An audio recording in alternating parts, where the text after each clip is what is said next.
जेंथेलेस्मा पाल्पेब्रम यह एक प्रकार का डिजॉर्डर होता है, स्किन का डिजॉर्डर यह भी। और कहाँ पे होता है? आईलिड के स्किन पे होता है।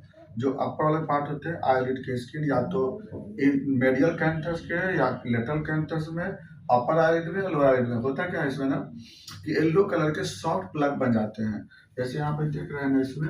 तो यहीं पर जो आईलिड होते हैं या तो यहाँ पे बन जाते हैं येलो कलर के सॉफ्ट प्लग, या फिर बीच किसी किसी में बीच में बन जाता है, किसी किसी में साइड बन जाते हैं, किसी किसी में लोअर पार्ट में रहते हैं। ये मोस्ट कॉमन लोग देखे ना कि यहाँ पर मेडियल की तरफ ज्यादा मिलते हैं लोग, येलो कलर के जो है सॉफ्ट कलर बन जाते हैं। इससे पहले कोई हानि तो नहीं होता है, लेकिन कॉस्मेटिकली थोड़ा दिक्कत होता है, पेशेंट को खराब लगता है देखने में। अब देखो इसमें होता क्या है, इसमें ये सबसे बड़ा कारण होता है कोलेस्ट्रॉल के अबनॉर्मलिटी के कारण। कोलेस्ट्रॉल जिसे मान लीजिए सपोज एलडीएल या वीएलडीएल कोलेस्ट्रॉल, हम लोग बॉडी में 3 तरह के कोलेस्ट्रॉल होते हैं, एलडीएल, वीएलडीएल, एचडीएल। तो एलडीएल और वीएलडीएल कोलेस्ट्रॉल जो होते हैं, अगर बॉडी में किसी कारण से अबनॉर्मल हो जाता है और उसका एक्टिविटी अगर ज्यादा हो जाता है अबनॉर्मल, तो मोनोसाइट क्या करता है, उसको क्या करते हैं, निगल कर लेता है। या तो उसका अमाउंट बढ़ जाता है या उसका एक्टिविटी ज्यादा होता है, दोनों केस में मोनोसाइट निगल कर लेता है, जिसकी वजह से क्या बन जाता है वहाँ पे लिपिड माइक्रोफेज बन जाते हैं। तो लिपिड माइक्रोफेज होता है फोम सेल जैसा हो जाता है वो, और सीधे जाकर जहाँ पे थिन स्किन होता है वहाँ पे जाकर जमा हो जाते हैं, जिससे सबसे मोस्ट कॉमन कहाँ पे होते हैं, आईलिड पे जमा हो जाते हैं। तो सबसे बड़ा कारण इसका दिक्कत होता है कि अबनॉर्मल एक्टिविटी ऑफ एलडीएल और वीएलडीएल। अबनॉर्मल एक्टिविटी क्यों हो सकता है? या तो किसी तरह का कंडीशन के कारण से, फैक्टर के कारण, या फिर अमाउंट बढ़ने के कारण।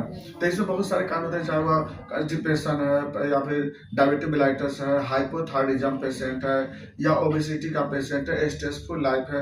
कई ऐसे केस होते हैं, हाइपोथायराइडिज्म भी बहुत सारे कॉमन हो जाते हैं। इस सारे केस में क्या होते हैं ना कि आपको यहाँ पर एलडीएल, वीएलडीएल और अबनॉर्मल एक्टिविटी होकर के यहाँ पर डिपोजिट जाते हैं प्लग के फॉर्म में।